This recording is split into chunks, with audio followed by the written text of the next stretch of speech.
Someone I had helped with getting diagnosed took their first dose of Ritalin, and then messaged me about 10 minutes later, I think, and this person said, she said, you can't see it right now, but I'm in tears. So tears are coming down my face because she said, for the very first time in my life, I'm doing certain things that I and everyone else have always assumed I could never do. I think it struck me at the time this was life-transforming, life-changing. And I'm not being dramatic here, but it was a very dramatic change. And I think more importantly was the confidence that it then now gives to someone, because they know, actually, I'm not dumb, I'm not stupid.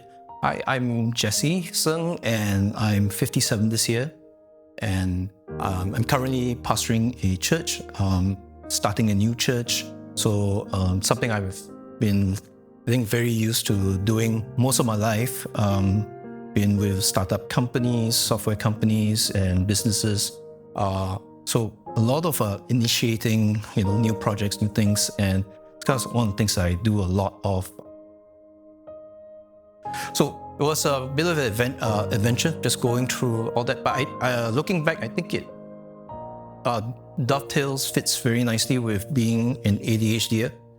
I don't think I could imagine myself actually being in a stable, large organization for any extended period of time. So those years being in smaller, nimble startup companies, I think allowed me to turn many of these ADHD traits and qualities into actually a business advantage, a competitive advantage. Whereas in contrast, I think growing up in school, these were the very same things that I would be constantly scolded or criticized for. Deep diving into all sorts of subjects, being very good at those things when it has absolutely nothing to do with the curriculum, nothing to do with what's coming up in the exams, whatever, but being really, really good at those things. And then everyone said, why are you into all this? And it's all, useless information. And somewhere along the way, I think maybe I was 17 or 18, I look back, I realized I'm having to live out a script that was written for me by somebody else. And then it dawned on me that I will never really be fulfilled or happy unless I write the script and follow that. So at that point, there was a breaking away. I was not going to listen anymore to the conventional wisdom, because all that and all those years, it basically made me into someone who was above average, but boringly above average. But it was about a year ago, I was launching out into a new, starting a new church. It was a new startup situation, so to speak, and I wanted to make sure that I had a clean bill of health. And so I was seeing a therapist just to get over some issues. And that was when I realized, okay, this is not depression or anything like that. It's just burnout, and the pandemic can do that to you. But something in the midst of one of those sessions that caught my attention was the fact that she said she has ADHD. And I was like, wow, okay, it's interesting. And I think combined with that, my daughter had already had her diagnosis. So one day she came up to me and she said, Dad, I've been learning more about ADHD, what it's like. I think you need, to get yourself assessed and diagnosed. So I was amused because I thought, yeah, I wouldn't be surprised if the diagnosis says I have ADHD. And most likely it's very mild. I thought, well, I've survived, 50 over years, my life, I should be fine. So naturally, I think being curious, I thought, yeah, might be interesting to see what's on the other side.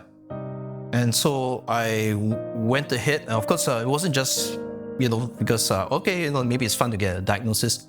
I had actually cleared my schedule and to kind of dig in for a prolonged project.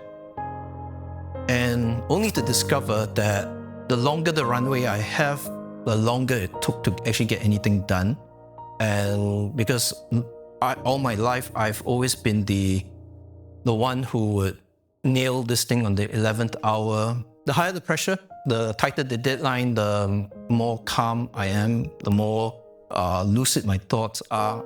So I was struggling with this day-to-day fog. It's happening all through the daytime, and those were not my best hours. So I thought maybe all these things coming together, maybe I should just get it done. So I think the thing about diagnosis is that just because you get a diagnosis doesn't mean that your life is going to change, but it does frame everything that's been going on now in a manner that you start to see the consistency, why all these seemingly random quirks or things that are happening about yourself or what people are saying about you, all that comes together, and there is a consistent, cohesive pattern.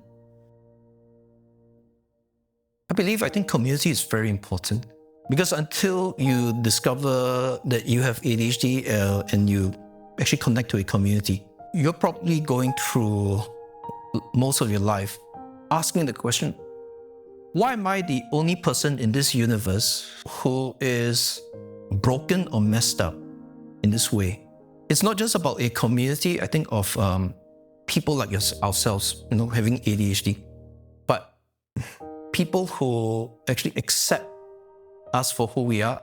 What happened was I came across that Channel News Asia article, and I think there was a video, and I was just wandering around on Facebook. I saw that. I think what happened was I actually wrote a comment, and then a stranger called Moonlake actually messaged me and then started a conversation going, and that's how we got connected. I found out, that's when I discovered Unlocking ADHD, and I think it wasn't long before, in the course of our chats, we got to talking about volunteering.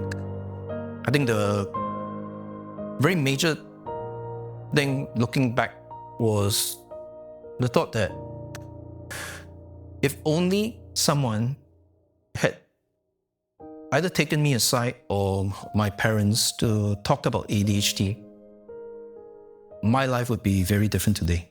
And then it occurred to me that there are many other people like that out there. I was thinking, I wouldn't want them to go through the same path. I don't regret anything that's happened, because it has made me who I am, strengthened me. But I can also see, what I think my own children, what some others, myself, have gone through. Some of that pain can be avoided.